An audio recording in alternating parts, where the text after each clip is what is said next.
you have been a Malta Comic Con guest since the first iteration, so you have a unique perspective of sorts. How did it change through time, and how do you feel about it? I think this year, obviously it's the biggest. When I first came, there were a few people on the scene that were trying to do comic books. This year I've looked at the standard of work from the Maltese artists, and it's absolutely unbelievable. It's the best I've ever seen. There's some remarkable stuff, so yeah, I think it's really, really good. And a lot of it's due to the organisers that have sorted this for years. Is there something you feel is still missing perhaps, or you would like to see in the Malta Comic Con?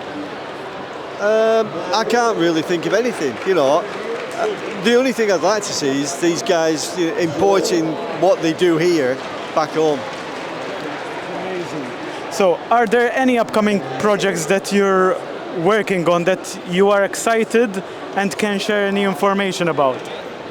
Yeah, I've got World Gen 3, which obviously I'm working on. World Gen 4, that's partly done as well. But I've also got a new project back in the UK, an educational series of comics and special resources that hopefully we're going to get into schools.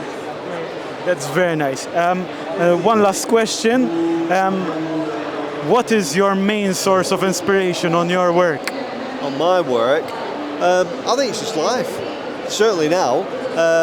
I mean, you draw inspiration from everywhere. I mean, originally as a kid, it were people like Jack Kirby, Don Lawrence in England. So there's lots of influences that have always been there. Now, I look at everything. You know, you're like a sponge, and I just like looking at things and thinking, wow, I like that.